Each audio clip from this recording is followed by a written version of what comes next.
மக்கள் நீதி மய்யத்தின் தலைவராக கமல்ஹாசன் மீண்டும் ஒருமனதாக தேர்வு செய்யப்பட்டுள்ளார். இது பற்றி விரிவான தகவலை தர காத்திருக்கிறார் செய்தியாளர் யாழினி. இன்று மக்கள் நீதி மய்யத்தின் பொதுக்குழு கூட்டம் நடைபெற்றுக் கொண்டிருக்கிறது. என்னென்ன தீர்மானங்கள் நிறைவேற்றப்பட்டிருக்கிறது இதுவரை? சென்னை தேனாம்பேட்டையில் உள்ள காமராஜர் அரங்கில் மக்கள் நீதி மய்யம் கட்சி தலைவர் கமலஹாசன் தலைமையில் அக்கட்சியின் 2வது பொதுக்குழு கூட்டம் என்பது தற்போது நடைபெற்று வருகிறது.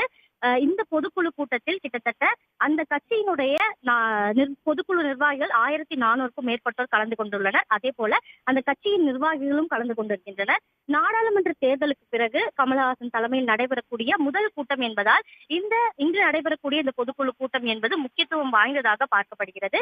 இந்த கூட்டத்தில் ஏற்கனவே முக்கியமான தீர்மானங்கள் 20க்கும் மேற்பட்ட முக்கியமான தீர்மானங்கள் நிறைவேற்றப்படும் என்ற தகவல் என்பது கிடைத்திருந்தது. அதில் ஒரே நாடு ஒரே தேர்தல், நீட் நுழைவுத் தேர்வு விவகாரம் உட்பட 20க்கும் மேற்பட்ட முக்கியமான தீர்மானங்கள் இந்த பொதுக்குழு கூட்டத்தில் நிறைவேற்றப்படும் என தெரிவிக்கப்பட்டிருந்தது. அந்த நிலையில் இந்த பொதுக்குழு கூட்டத்தில் முதலாவது தீர்மானமாக மக்கள் நீதி மய்ய கட்சியின் தலைவராக மீண்டும் கமலஹாசன் இருப்பார் என்று ஒருமனதாக தேர்வு செய்யப்பட்டு இந்த தீர்மானம் என்பது முதலாவதாக நிறைவேற்றப்பட்டிருக்கிறது. அதே போல ஒரு சட்டமன்ற தொகுதிக்கு 500 உறுப்பினர்களை இந்த கட்சிக்கு சேர்க்க வேண்டும் என்று ஒரு முகாம்களை அமைக்க வேண்டும் என்ற தீர்மானங்களும் நிறைவேற்றப்பட்டு வருகிறது. தொடர்ந்து பல்வேறு முக்கியத்துவம் வாய்ந்த தீர்மானங்கள் இந்த பொதுக்குழு கூட்டத்தில் நிறைவேற்றப்படும் என்றும் எதிர்பார்க்கப்படுகிறது. உடனுக்குடன் செய்திகளை தெரிந்து கொள்ள சன் நியூஸ் பெல் ஐகானை கிளிக் பண்ணுங்க.